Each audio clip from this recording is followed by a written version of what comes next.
اور بعض علماء نے کہا کہ محرم یعنی محرم کی جمع جو ہے ان پر بھی بقدر ضرورت مال کو خرچ کرنا واجب ہے، اور اس کے علاوہ وہ رشتے دار جو ان کے علاوہ ہوں، جو چچا زاد ماموں زاد وغیرہ ہیں، ان کا حق یہ ہے کہ ان کے ساتھ تعلق کو رکھا جائے، ان سے ملاقات رکھی جائے، ان سے اچھے سلوک رکھے جائیں، اور تنگی اور خوشی میں ان کے ساتھ میل جول رکھا جائے۔ اس کے بعد آگے فرمایا کہ مسکینوں اور مسافروں کو زکوٰۃ میں سے حصہ دیا جائے۔ تو یہاں سے یہ بات بالکل واضح طور پہ سمجھ میں آتی ہے کہ جو چیز تمام رشتہ داروں کے لیے واجب ہے، وہ کم از کم یہ اتنی ہے کہ ان سے تعلقات رکھے جائیں، ان سے رشتے استوار کیے جائیں، ان سے حسن سلوک رکھا جائے، ان کی قدر کی جائے، ان کو دعوتوں میں بلایا جائے، ان کی دعوتوں میں جایا جائے۔ یہ رشتے کو قائم کرنے کا طریقہ کار ہے۔ اور واجب کون سے رشتے ہیں جن پر خرچ کرنا ہے؟ اس میں اولاد ہیں، والدین ہیں، بیوی بچے ہیں۔ یہ واجب ہیں جو ہماری ذمہ داری ہے۔ اور اس کے علاوہ وہ بھی واجب ہیں جن کو ہم محارم کہتے ہیں کہ ان پر بھی خرچ کرنا واجب ہے، جبکہ ان کے پاس تنگ دستی ہو، ان کے پاس مال نہ ہو، وہ بھی ہماری ذمہ داری ہے، اور ان پر بھی خرچ کرنا جو ہے وہ اللہ رب العزت نے اس آیت کے تحت واجب قرار دیا ہے۔ قاری غلام رسول سعیدی صاحب اس کی تفصیل بیان کرتے ہوئے لکھتے ہیں کہ انسان پر اس کی بیوی کے کھانے، کپڑوں اور رہائش کا حق یہ واجب ہے۔ اسی طرح نابالغ بچوں کے بھی کھانے، کپڑے اور رہائش کا خرچ اس پر واجب ہے، اور آبا و اجداد یعنی دادا دادی کا بھی خرچ اس پر واجب ہے، بشرطے کہ وہ ضرورت مند ہو۔ اور ماں باپ اور اولاد کے علاوہ قرابت داروں کا خرچہ بھی اس پر واجب ہے، اگر وہ محارم ہو اور تنگ دست ہو اور کمانے پر قادر نہ ہو۔ اور اگر کوئی عورت ہو اور وہ تنگ دست ہو اور محرم ہے اور وہ کمانے کے لائق نہیں ہے، یا اپاہج ہے، محتاج ہے، ان سب پر جو ہے ہمارے لیے لازم ہے کہ ان کے خرچے ہم اٹھائیں۔ وہ لوگ یا وہ رشتہ دار جو صاحب حیثیت ہوں، ان پر ماں باپ اور اولاد کے علاوہ بھی کچھ رشتہ داروں کی ذمہ داری ہے جس کو شریعت نے واضح کر دیا ہے اور ان کو واجب قرار دیا ہے۔ ایک حدیث یہ ہے کہ ایک صحابی بیان کرتے ہیں کہ اللہ کے رسول صلی اللہ علیہ وسلم نے ارشاد فرمایا کہ دینے والا ہاتھ اوپر ہوتا ہے تو اپنی ماں پر، اپنے باپ پر، اپنی بہن پر، اپنے بھائیوں پر خرچ کرو، پھر ان پر جو تیرے درجہ بدرجہ قریبی رشتہ دار ہیں ان پر خرچ کیا جائے۔ حضرت انس بن مالک رضی اللہ تعالیٰ عنہ سے روایت ہے کہ حضور علیہ الصلوۃ والسلام نے ارشاد فرمایا کہ جو اپنے رزق کی اور اپنی عمر کی ترقی چاہتا ہے، اسے چاہیے کہ وہ صلہ رحمی کرے۔ صلہ رحمی کو مطلب اپنے رشتہ داروں سے اپنے رشتے کو قائم رکھے، ان سے حسن سلوک کرے، اور بوقت ضرورت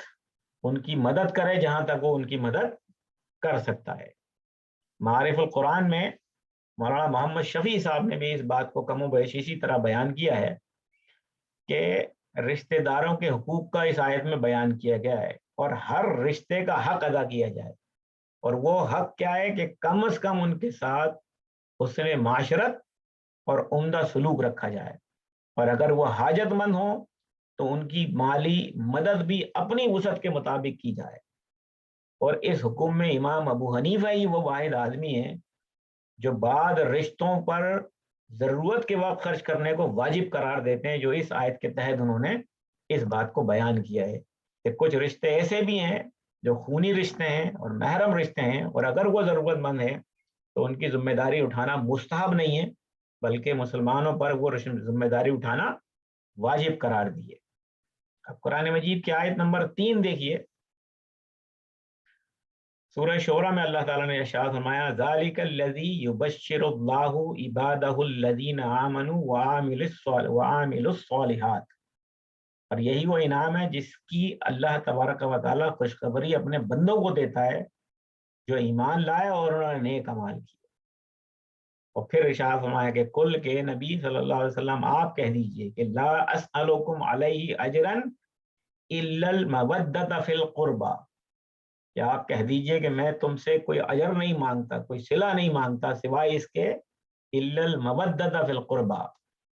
کہ قرابت داری اور رشتہ داری کی وجہ سے تم محبت سے پیش آؤ۔ یعنی یہ حکم اللہ کے نبی صلی اللہ علیہ وسلم نے جو ارشاد جو بات فرمائی اللہ تعالیٰ نے اس میں، یہ پیغمبر اسلام صلی اللہ علیہ وسلم نے جو اہل قریش سے کہہ رہے ہیں کہ جو آپ سے بدسلوکی کرتے تھے اور آپ کے ساتھ زیادتی کرتے تھے، تو حضور علیہ الصلوۃ والسلام نے ارشاد فرمایا کہ وہ لوگ جن کو یہ دین اسلام عطا کر دیا گیا ہے اور اللہ رب العزت کی طرف سے جنت کی بشارتیں دے دی گئی ہیں،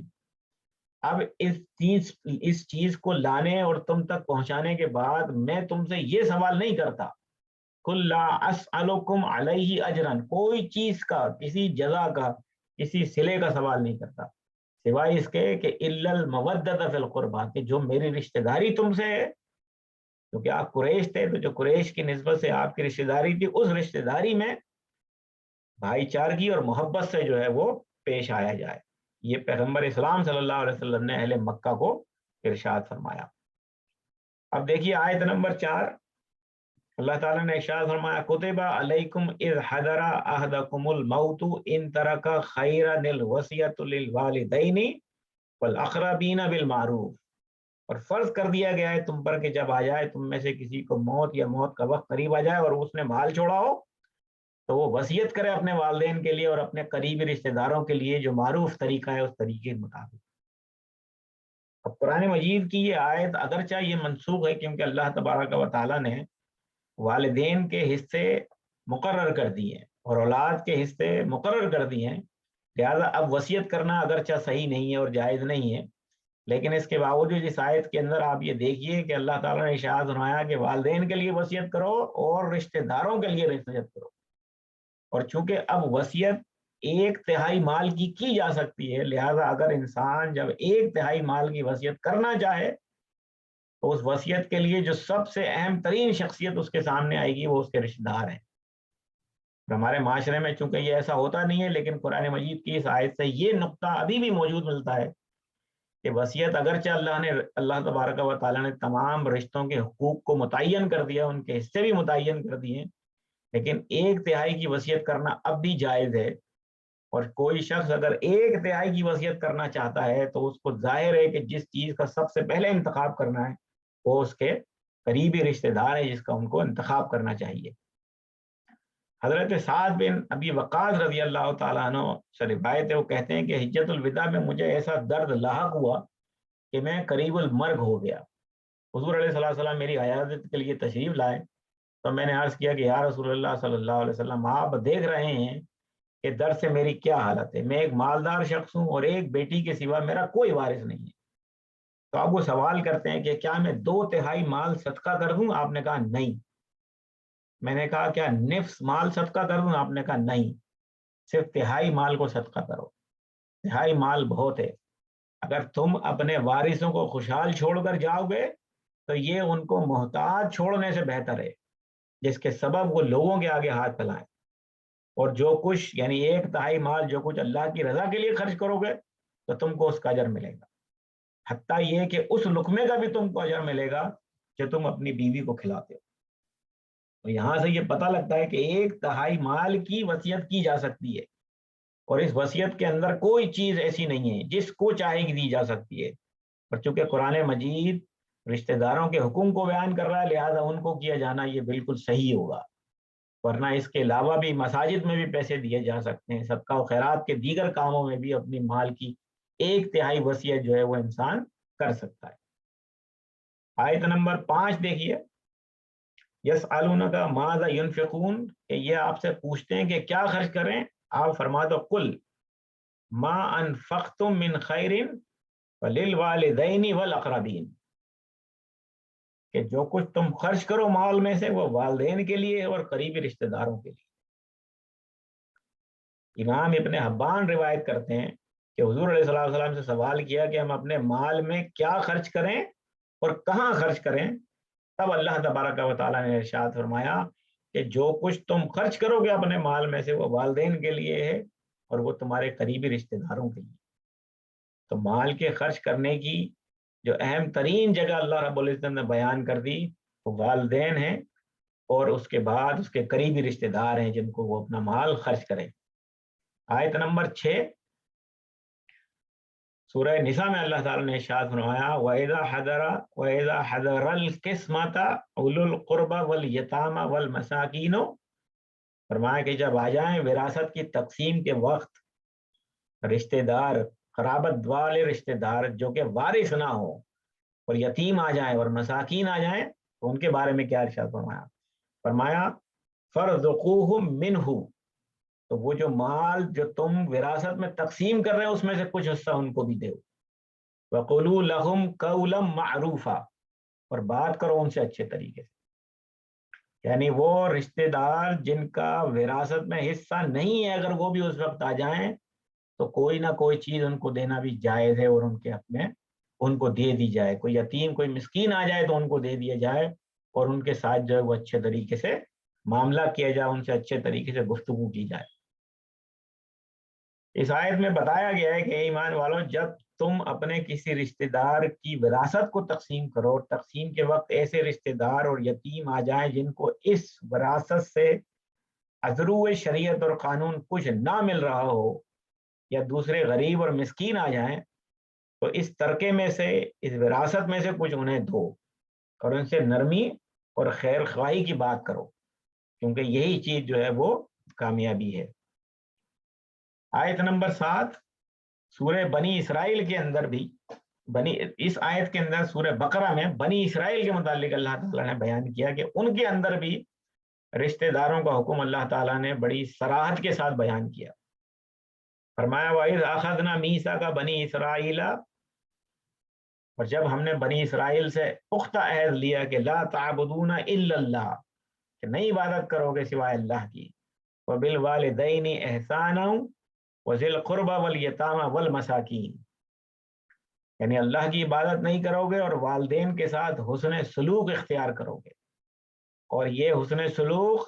ذی القربہ رشتہ داروں کے ساتھ بھی کرنا ہے، یتیموں کے ساتھ بھی کرنا ہے، اور مسکینوں کے ساتھ بھی کرنا ہے۔ وَقُولُوا لِلنَّاسِ حُسْنًا، اور لوگوں سے اچھی بات کریں، اچھے طریقے سے گفتگو کریں۔ وَأَقِیمُوا الصَّلَاةَ وَآتُوا الزَّکَاۃَ، اور اس کے بعد جو چیز بیان کی وہ نماز اور زکوٰۃ کا حکم، یعنی مقدم یہ بات ہے کہ پہلے لوگوں سے اچھے طریقے سے سلوک کیا جائے، ان سے اچھے طریقے سے بات کی جائے، ان میں رشتہ دار سے لے کر ہر عام آدمی، مسکین اور یتیم، یہ سب کے سب شامل ہیں، کوئی بات کوئی چیز باقی ہی نہیں رہ گئی۔ اور پھر جب یہ تو احسان کی بات بیان کی گئی نا، جب گفتگو کی بات کہی گئی تو فرمایا وَقُولُوا لِلنَّاسِ حُسْنًا، کہ جب لوگوں سے بات کرو تو اچھے طریقے سے بات کرو۔ اب یہاں جو لفظ ہے نا احسان، احسان کا مطلب ہے کہ کسی کو اس کے جائز حق سے زیادہ دے دیا جائے، یہ احسان کہلاتا ہے۔ اس کا یہ مطلب نہیں ہے کہ کسی کا حق مار کے کسی دوسرے کو دے دیا جائے، بلکہ اپنے ذاتی مال میں سے جو والدین کا حق ہے، جو بچوں اور عورتوں اور بیویوں کا حق ہے، اور جو رشتہ داروں کا حق بنتا ہے، اس میں سے زیادہ دیا جائے، یہ احسان ہے۔ تو یہ کہا ہے کہ ذی القربہ یعنی قرابت داروں کے ساتھ احسان کا معاملہ کرو۔ اب یہ احسان خواہ عملی طور پر ہو یا مالی طور پر ہو، ہر طور پر جو ہے یہ احسان کرنے کا حکم اللہ تبارک و تعالیٰ نے یہ عہد لیا تھا بنی اسرائیل سے کہ یہ کام ہوئے اس طریقے سے کریں گے۔ حضرت ابو ایوب انصاری رضی اللہ تعالیٰ سے روایت ہے کہ ایک شخص نے حضور علیہ الصلوۃ والسلام سے عرض کیا کہ اللہ کے رسول، مجھے کوئی ایسا عمل بتائیں جو مجھے جنت میں داخل کر دے۔ تو آپ نے فرمایا کہ اللہ کی عبادت کرو، اس کے ساتھ کسی کو شریک نہ ٹھہراؤ، نماز قائم کرو، زکوٰۃ دو، رشتہ داروں کے ساتھ حسن سلوک کرو۔ اسی طرح حضرت انس رضی اللہ تعالیٰ سے روایت ہے کہ جو شخص یہ چاہتا ہے کہ اس کے رزق میں کشادگی کر دی جائے اور اس کی عمر دراز کر دی جائے تو وہ صلہ رحمی اختیار کرے، یعنی رشتہ داروں سے اپنے تعلقات کو استوار کرے، ان سے رشتے اور ناطے نہ توڑے۔ اسی طرح سورہ نساء کے اندر ارشاد فرمایا وَاعْبُدُوا اللَّهَ وَلَا تُشْرِكُوا بِهِ شَيْئًا، کہ تم اللہ کی عبادت کرو اور نہ شریک بناؤ اس کے ساتھ کوئی بھی شے۔ وَبِالْوَالِدَيْنِ إِحْسَانًا وَبِذِي الْقُرْبَى وَالْيَتَامَى وَالْمَسَاكِينَ، اور والدین کے ساتھ حسن سلوک اختیار کرو، اور قرابت داروں کے ساتھ بھی حسن سلوک کرو، یتیموں کے ساتھ بھی حسن سلوک کرو، والمساکین، اور مساکینوں کے ساتھ بھی حسن سلوک کرو، وجار ذی القربہ، اور وہ قرابت دار جو تمہارے ہمسائے ہوں، وہ رشتہ دار جو تمہارے ہمسائے ہوں، ان کے ساتھ بھی حسن سلوک اختیار کرو۔ اور جیسے میں نے کہا کہ حسن سلوک میں ساری طرح کی چیزیں شامل ہیں، اس احسان میں سب کچھ شامل ہے، خواہ وہ مالی ہو یا وہ زبانی ہو یا وہ جسمانی ہو، کسی طور پر بھی ان کی مدد کی جا سکتی ہے، وہ مدد کی جائے۔ حضرت سلیمان بن عامر بیان کرتے ہیں کہ حضور علیہ السلام نے ارشاد فرمایا کہ مسکین پر صدقہ صرف صدقہ ہے، جبکہ رشتہ دار پر صدقہ بھی ہے اور صلہ رحمی بھی ہے۔ جیسے میں نے عرض کیا کہ صلہ رحمی یعنی رشتے کو قائم رکھنا اور رشتے کو نہ ٹوٹنے دینا، یہ واجب ہے۔ تو اب اگر کوئی شخص اپنے رشتہ داروں پہ صدقہ کرتا ہے تو یہ دو طرح کے کام وہ کرتا ہے، ایک تو یہ صدقہ ہے خالصتاً، اور دوسرا جو صلہ رحمی کا حکم اس پر واجب ہے وہ اس کو بھی پورا کرتا ہے۔ آیت نمبر 9 یہ مشہور آیت ہے۔ اللہ تعالیٰ نے ارشاد فرمایا سورہ نحل میں، ان اللہ یأمر بالعدل والاحسان وایتاء ذی القربی، کہ بے شک اللہ تمہیں حکم دیتا ہے عدل کا، اور تمہیں حکم دیتا ہے احسان کا، اور تمہیں حکم دیتا ہے کہ اپنے رشتہ داروں کو دو، اپنے رشتہ داروں کو اپنی استطاعت اور اپنی صلاحیت اور اپنی وسعت کے مطابق ان کو دو۔ تو یہاں تین باتیں فرمائی گئی کہ اللہ تعالیٰ حکم دیتا ہے عدل کا۔ عدل کا مطلب جو چیز جس طریقے سے ہونی ہے اور جس کا جتنا حق ہے اس کو اس جگہ پر رکھ دیا جائے، یہ عدل ہے۔ اور احسان یہ ہے کہ جس کا جتنا حق ہے اس کو اس کے حق سے زیادہ دے دیا جائے،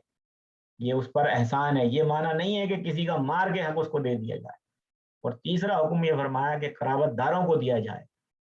اور قرابت داروں کو اپنی استطاعت اور اپنی وسعت کے مطابق جتنی ان کی مدد کی جا سکتی ہے مدد کی جائے۔ یہ تین حکم قرآن مجید کے اندر اس آیت میں موجود ہیں، اور جسے ہم ہر جمعے کے اندر خطبے کے دوران سنتے ہیں۔ لیکن آپ دیکھ سکتے ہیں کہ بشمول میں اور بشمول ہم سب یہ عدل، یہ احسان، یہ ایتا، یہ عطا کرنا، یہ قرابت داروں سے رشتہ داری، اس آیت کے اندر ہم کتنا زیادہ عمل کرتے ہیں۔ اللہ تعالیٰ ہم سب پر اپنا رحم و کرم فرمائے۔ آیت نمبر 10 دیکھیے، یہ آیت بڑی اہم ہے۔ اللہ تعالیٰ نے ارشاد فرمایا ولا یاتلو ولا یاتلی اولو الفضل منکم والسعۃ، اور قسم نہ اٹھائیں تم میں سے فضل اور وسیع وسعت والے، مال و دولت والے، ارباب و اختیار لوگ، پیسے والے، قسم نہ اٹھائیں کس بات کی؟ این یؤتوا اولی القربى والمساکین والمہاجرین فی سبیل اللہ، وہ اس بات کی قسم نہ اٹھائیں کہ وہ نہیں دیں گے قرابت داروں کو، مسکینوں کو، اور اللہ کی راہ میں ہجرت کرنے والوں کو۔ ولیعفو، انہیں چاہیے کہ قسم اٹھانے کے بجائے لوگوں کو معاف کر دیں۔ ولیصفحوا، اور درگزر کر دیں۔ اور پھر کہا کہ الا تحبون، کہ کیا تم پسند نہیں کرتے ہو یا ان یغفر اللہ لکم، کہ اللہ تمہیں بخش دے۔ اب اس آیت کو آپ کئی دفعہ بھی پڑھیں گے پھر بھی اس کے باوجود آپ اس کا مضمون نہیں سمجھ سکیں گے جب تک کہ اس کا بیک گراؤنڈ نہ دیکھیں کہ اس کے پیچھے کیا گفتگو ہو رہی ہے۔ دیکھیے یہ معاملہ کیا ہے۔ یہ آیت حضرت ابو بکر صدیق رضی اللہ تعالیٰ عنہ کے متعلق نازل ہوئی۔ ان کے خالہ زاد بھائی تھے جن کی آپ مدد کرتے تھے، ان کا نام تھا مستہ۔ یہ خالہ زاد بھائی ان کی کفالت کرتے تھے، یہ یتیم تھے، اور حضرت ابو بکر صدیق رضی اللہ تعالیٰ عنہ ان کی کفالت کرتے تھے۔ اچھا، یہ ان لوگوں میں شامل ہو گئے تھے جنہوں نے حضرت عائشہ رضی اللہ تعالیٰ عنہ پر زنا کی تہمت لگائی تھی، معاذ اللہ ثم معاذ اللہ، اور کچھ اور لوگ بھی ان کے ساتھ شامل ہو گئے تو یہ ان میں شامل ہو گئے تھے۔ پھر جب اللہ تعالیٰ نے قرآن مجید میں حضرت عائشہ کی برات کا اعلان کیا اور ان کی پاک دامنی کا اعلان کر کے قرآن مجید میں کر دیا گیا، تو حضرت ابو بکر صدیق رضی اللہ تعالیٰ عنہ جو تھے وہ سخت ناراض ہوئے تھے اپنے اس خالہ زاد بھائی سے۔ تو آپ نے غصے میں کہا، کیونکہ آپ نے ان کی پرورش کی ہوئی تھی، تو آپ نے غصے میں کہا کہ میں جو ہوں اب مستہ پر کچھ خرچ نہیں کروں گا۔ اس نے معافی مانگی، معافی تلافی کرنے کی کوشش کی، لیکن حضرت ابو بکر صدیق رضی اللہ تعالیٰ عنہ وہ غصے میں تھے، لہذا آپ نے مستہ کے اخراجات کو بحال نہیں کیا، دوبارہ اس کو نہ دیا۔ تب اس پر یہ آیت مقدسہ نازل ہوئی۔ تو حضرت ابو بکر صدیق رضی اللہ تعالیٰ عنہ نے اپنے فیصلے سے رجوع کر لیا اور فرمایا کہ کیوں نہیں، میں یہ چاہتا ہوں کہ اللہ میری مغفرت فرما دے اور میں اب مستہ پر پہلے سے زیادہ خرچ کروں گا۔ تو یہ جو آیت ارشاد فرمائی ہے کہ قسم نہ کھائیں فضیلت والے اور ہر باب اختیار اور وسعت والے اور مال و دولت والے اس بات کی کہ وہ یتیموں پر مسکینوں پر اللہ کی راہ میں آپ کچھ خرچہ نہیں کریں. یعنی کسی نے اگر آپ کے ساتھ غلط کر دیا تو اس کا مطلب یہ نہیں ہے کہ اب ہم یہ طے کر لیں کہ اب اس کو کچھ نہیں دینا جانا ہے, جب جائے جہاں جانا ہے اس کو, اب ہمارا اس سے کوئی تعلق نہیں. فرمایا یہ قسم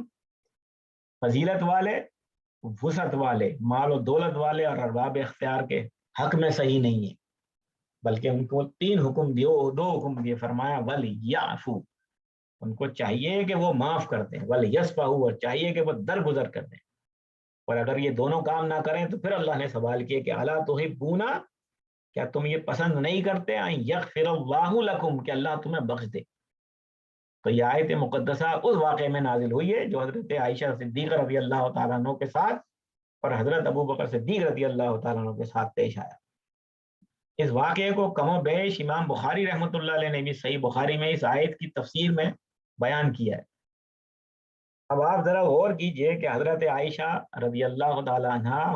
حضرت ابو بکر صدیق رضی اللہ تعالیٰ عنہ کی صاحبزادی تھی, اور دوسری طرف تہمت لگانے والا شخص آپ کی ساتھ, یعنی آپ اس کی پرورش کر رہے تھے, اور آپ کا خالہ زاد بھائی تھا, مسکین تھا, یتیم تھا, اور آپ اس کی ایک طویل عرصے سے پرورش کر رہے تھے. پھر ظاہر ہے کہ ایک والد کی جو محبت ہے اپنی اولاد سے, اس کو کون ناپ سکتا ہے. لہذا غصے میں, شدید غصے کی حالت میں آپ نے جو پیسہ اس پہ خرچ کرتے تھے اسے روک دیا, اور اس کے نتیجے میں پھر اللہ تعالیٰ نے جب یہ آیت نازل کی تو حضرت ابو بکر صدیق رضی اللہ تعالیٰ نے ارشاد فرمایا کہ میں اب اس کو پہلے سے زیادہ دوں گا, کیونکہ کیوں نہیں, میں یہ چاہتا ہوں کہ اللہ تعالیٰ میری بخشش کرتے, اللہ تعالیٰ میری مغفرت کرتے. اب آپ دیکھیے کہ ایک طرف تو تہمت تھی, اور وہ بھی تہمت کس پہ, حضرت عائشہ صدیقہ رضی اللہ تعالیٰ عنہ, امہات المومنین پر, اللہ کے نبی صلی اللہ علیہ وسلم کی زوجہ پر, اور حضرت ابو بکر صدیق رضی اللہ عنہ کی بیٹی پر. ایک طرف زنا کی تہمت تھی, اور دوسری طرف اللہ کا حکم کہ قسم نہیں کھانی ہے اس بات کی کہ ان کو نہیں دینا ہے, اب یہ مال و دولت روک دی جائے گی. یہ دونوں کو حکم دیا, ارباب اختیار کو بھی اور وسعت رکھنے والے مالداروں کو بھی, کہ چونکہ یہ معاملہ بالکل براہ راست ذاتی نوعیت کا معاملہ ہے, لہذا اس کے اندر یہ کام نہیں کرنا. اور پھر حضرت ابو بکر صدیق رضی اللہ تعالیٰ نے اپنے اس فعل سے رجوع کر. آیت نمبر 11, کم و بیش یہ آیت ہم اس سے پہلے بھی سورہ بنی اسرائیل کے اندر پڑھ چکے ہیں. فرمایا فآتی ذی القربى حقہ, کہ آپ اپنے قرابت داروں کو, اپنے رشتہ داروں کو ان کا حق دے دیں. اب یہ حق کتنا ہے, جتنی ضروریات کے مطابق ان کو دیا جائے, جو محتاج ہے, جو ضرورت مند ہے اس کو دیا جائے, اور اس کی ضرورت کے مطابق دیا جائے. والمساکین وابن السبیل, اور مسکینوں کو اور مسافروں کو دیا جائے. اور پھر جو بعد ارشاد فرمائی وہ دیکھیے, فرمایا ذالک خیر للذین یریدون وجہ اللہ, یہی بہتر ہے ان لوگوں کے لیے جو چاہتے ہیں کہ اللہ کا چہرہ دیکھیں, اللہ کا دیدار کریں, اس کی خوشنودی کا اختیار, اس کی خوشنودی کو حاصل کریں, اس کا دیدار کریں. وَأُولَٰئِکَ هُمُ الْمُفْلِحُونَ, اور یہی وہ لوگ ہیں جو فلاح پانے والے ہیں. تو رشتہ داروں کو ان کا حق دینا, یہ براہ راست اللہ رب العزت کی خوشنودی حاصل کرنا اور فلاح پانے والوں میں داخل ہونے کے مترادف ہے. آیت نمبر 12, اللہ تعالیٰ نے ارشاد فرمایا, یہ آیت بھی کم و بیش اسی طرح کا مضمون بیان کرتی ہے. فرمایا ما فضلہ علی رسولہ من اہل القرى فللہ وللرسول وذی القربى ولذی القربى والیتامى والمساکین وابن السبیل. فرمایا جو کچھ لٹایا اللہ نے اپنے رسول پر بستیوں والے سے, تو وہ اللہ کے لیے, اس کے رسول کے لیے, اور رسول کے قرابت داروں کے لیے, اس کے رشتہ داروں کے لیے, وہ یتیموں کے لیے, وہ مساکین کے لیے, وہ مسافروں کے لیے. یعنی یہ مال غنیمت کی بات ہو رہی ہے کہ کسی بستی کے اندر جنگ کے بعد جو مال غنیمت حاصل ہو گیا وہ اللہ کے لیے ہے, اللہ کے رسول کے لیے, رسول کے رشتہ داروں کے لیے, مساکین کے لیے, مسافروں کے لیے, یتیموں کے لیے. اور یہ کیوں ہے؟ فرمایا کئی لا یکون دولتم بین الاغنیاء منکم, یہ اس لیے ہے تاکہ یہ مال و دولت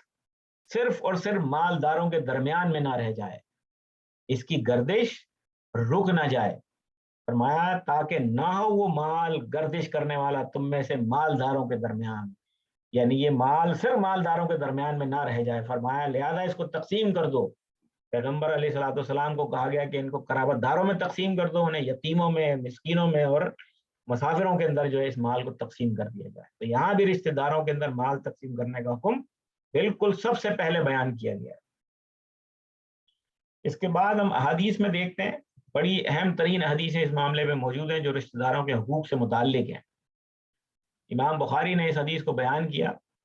کہ ایک شخص نے عرض کیا، حضرت ابو ہریرہ رضی اللہ تعالیٰ عنہ سے روایت ہے کہ ایک شخص نے عرض کیا کہ سب سے زیادہ حسن صحبت یعنی احسان کا مستحق کون ہے؟ تو آپ صلی اللہ علیہ وسلم نے 3 مرتبہ ارشاد فرمایا، تمہاری ماں، تمہاری ماں، تمہاری ماں. اور اس کے بعد پھر فرمایا باپ، اور اس کے بعد فرمایا کہ وہ جو ان کے بعد تم سے زیادہ قریب ہے. اسی طریقے سے حضرت عبداللہ ابن عمر سے مروی ہے کہ حضور علیہ الصلوۃ والسلام نے ارشاد فرمایا کہ زیادہ احسان کرنے والا وہ ہے جو اپنے باپ کے دوستوں کے ساتھ باپ کے نہ ہونے کی صورت میں احسان کرے. یعنی جب باپ کہیں جا چکا ہو یا اس کا انتقال ہو چکا ہو تو باپ کے دوستوں کے ساتھ جو ہے وہ احسان کرنے والا، اچھا سلوک کرنے والا جو ہے، یہ جو ہے وہ زیادہ احسان کرنے والا شخص ہے جو اپنے باپ اور ان کے دوستوں، باپ کے دوستوں کے ساتھ جو ہے وہ احسان کرے. اسی طریقے سے حضرت ابو ہریرہ رضی اللہ تعالیٰ سے روایت ہے کہ حضور علیہ السلام نے ارشاد فرمایا کہ اس شخص کی ناک ساتھ میں ملے.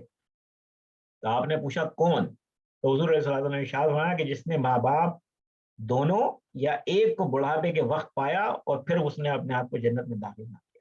یعنی ان کی خدمت کر کے اس نے اپنے آپ کو جنت میں داخل نہ کیا بلکہ ان کو بڑھاپے کی حالت میں چھوڑ کے چلا گیا.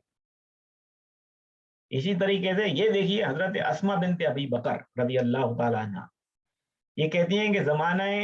جس زمانے میں قریش نے حضور علیہ السلام سے معاہدہ کیا تھا، میری ماں مشرکہ تھی، وہ میرے پاس آئی، میں نے عرض کیا کہ یا رسول اللہ صلی اللہ علیہ وسلم میری ماں آئی ہیں تو میں ان کے ساتھ کیا سلوک کروں، ان کے ساتھ کیسا سلوک کروں؟ تو آپ نے فرمایا کہ تم ان کے ساتھ سلوک کرو. یعنی یہ نہیں کہا کہ تم ان کو چھوڑ دو، ان سے علیحدگی اختیار کر دو. اب وہ یہ سوال کر رہی تھی کہ ان کے ساتھ کیا کیا جائے، تو آپ نے فرمایا کہ تم ان کے ساتھ اچھا سلوک کرو، حالانکہ وہ مشرکہ تھی. اسی طریقے سے ایک اور حدیث ہے، حضور علیہ السلام نے ارشاد فرمایا کہ 3 چیزیں حرام کی گئی ہیں: ماں کی نافرمانی، لڑکیوں کو زندہ درگو کر دینا، اور دوسروں کا وہ مال جو ہمارے اوپر آتا ہے اسے نہ دینا، اور اپنا مال لوگوں سے واپس لے لینا. یعنی یہ نہیں ہے کہ اپنا مال لینا ناجائز ہے، نہیں، فرمایا کہ یہ شخص جس کے اوپر دوسرے کا مال ہے اس کو دے. یعنی یہ وہ شخص ہے جو یہ کام کرتا ہو کہ اپنا مال نہ دیتا اور جو مال اس کے اوپر ہے وہ دوسروں کو نہ دے، جو قرضہ ہے وہ واپس نہ کرے اور اپنا قرضہ مانگنے کے لیے چلا جائے. اس عادت کو فرمایا کہ یہ کام بیسیکلی حرام ہے.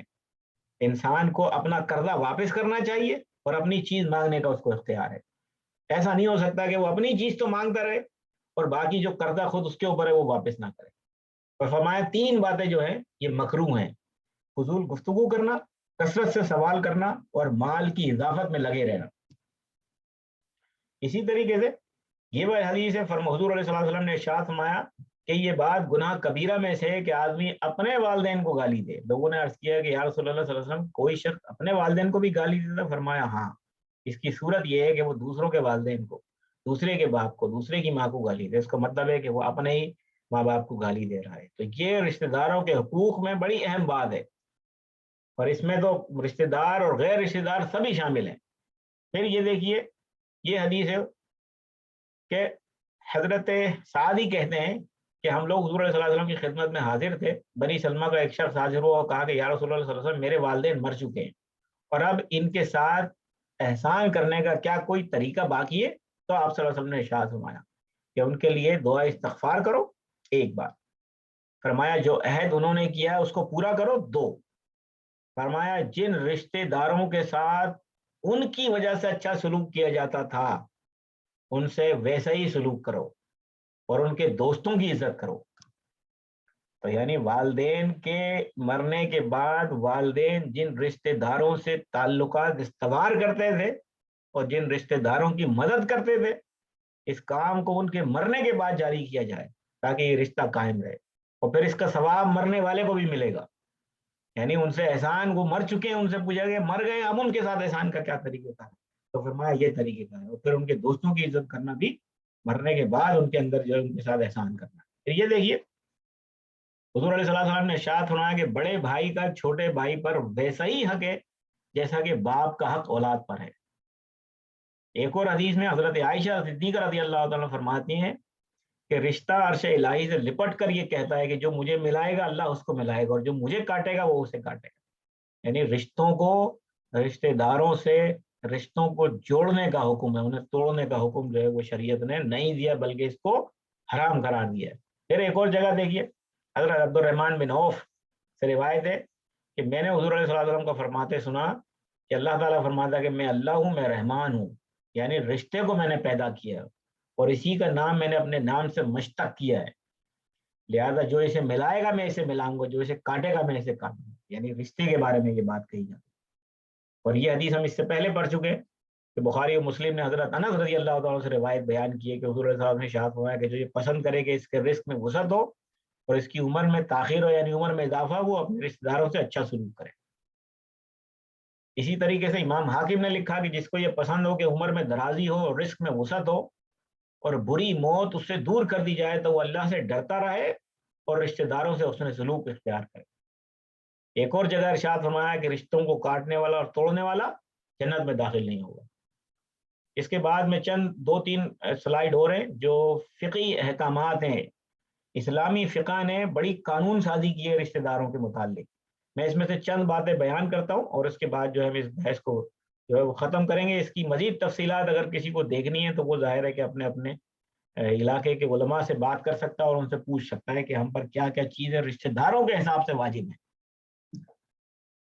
صلہ رحمی کے معنی رشتے کو جوڑنا ہے، یعنی رشتے والوں کے ساتھ نیکی اور سلوک کرنا ہے، یعنی اچھا سلوک کرنا ہے۔ ساری امت کا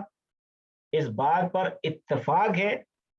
کہ صلہ رحمی یعنی رشتوں کو جوڑنا اور نیکی سے تعلقات رشتہ داروں کے ساتھ قائم کرنا یہ واجب ہے، اور قطع رحم یعنی رشتے کو توڑ دینا اور ختم کر دینا یہ حرام ہے۔ اسی طریقے سے صلہ رحمی کی مختلف صورتیں جو ہیں وہ اسلامی فقہ نے بیان کی ہیں، اور وہ صورتیں وہی ہیں کہ ان کی مدد کی جائے، ان کو سلام کیا جائے، ان کے گھر جایا جائے، ان سے ملاقات کی جائے، ان کے پاس بیٹھا جائے، ان سے بات چیت کی جائے، ان کو تحفے اور تحائف دیے جائیں۔ اور اب آج کل تو ظاہر ہے کہ رابطہ کرنا بالکل بھی مشکل کام نہیں ہے۔ اب تو آج کل زمانہ خط و خطابت کا نہیں ہے، بلکہ اب تو خطابہ واٹس ایپ اور فیس بک کا زمانہ ہے، جس میں دنیا جو ہے وہ بالکل آپ کے موبائل میں بند ہے۔ لہٰذا آپ کسی شخص کے پاس بھی اس بات کا کوئی جواز باقی نہیں رہ جاتا کہ اسے رشتہ داروں کی خبر نہیں ہے، اسے رشتہ داروں کا پتہ نہیں ہے۔ یہ واٹس ایپ اور موبائل نے تو بالکل یہ کام تمام کر دیا، کوئی اب اس کے اندر شرعی عذر باقی نہیں بچتا کہ رشتہ داروں سے تعلقات اور رشتے اور ان کی خیر خبر نہ کی جائے۔ اب اس کے اندر کوئی شک باقی نہیں رہ گیا، یہ اس موبائل نے جو ہے وہ بالکل کام ختم کر دیا۔ اب ہم کوئی عذر بیان نہیں کر سکتے کہ یار یہ نہیں کر سکے ہم، اور ہمارے پاس کی لیے وقت نہیں تھا۔ اسی طریقے سے پردیس میں اگر کوئی شخص رہتا ہے اور والدین اس کو واپس بلاتے ہیں تو اس کو آنا ہوگا۔ یہ شریعت اسلامیہ کے اندر فقہ اسلامی نے متعین کیا ہے کہ اگر ماں باپ اپنے بیٹے کو، اپنی اولاد کو بلائیں تو اس کو واپس جانا ہوگا۔ یوں ہی والدین کو اس کی خدمت کی حاجت ہوگی تو وہ آئے اور آگے خدمت کرے، اور باپ کے بعد دادا اور بڑے بھائی کا مرتبہ بھی یہ صحیح ہے۔ اسی طرح ماں کے بعد بڑی بہن اور خالہ کا بھی یہی مرتبہ ہے اور یہی حکم ہے، اور بعض علماء نے چاچا کو بھی اسی رتبے کے اندر جو ہے وہ داخل کیا ہے۔ پھر صلہ رحمی اس بات کا نام نہیں ہے کہ جو تم سے اچھا کرے اس کے ساتھ ہم بھی اچھا کریں، جس نے ہمیں چیز بھیجی ہم نے بھی اسے بھیج دی، جس نے ہمیں تحفہ دیا ہم نے اس کا تحفہ دیا۔ بلکہ فقہ اسلامی نے یہ بات بڑی صراحت کے ساتھ لکھی ہے کہ جو کاٹے اسے جوڑو، اور جو تم سے جدا ہونا چاہے، بے اعتنائی کرے، تم اس سے رشتے کے حقوق کو قائم کرنے کی کوشش کرو۔ یہ صلہ رحمی اس چیز کا نام ہے جس کو فقہ اسلامی نے جو ہے وہ بیان کیا ہے۔ آج کل کی دنیا میں ہم ایسے شخص کو بیوقوف کہتے ہیں اور غلط کہتے ہیں، حالانکہ شریعت اسلامیہ کا اصل حکم جو ہے وہ یہی ہے۔ اللہ تبارک و تعالیٰ سے دعا ہے کہ وہ ہم سب پر اپنا رحم و کرم فرمائے۔ وما علینا الا البلاغ۔ جزاکم اللہ خیر۔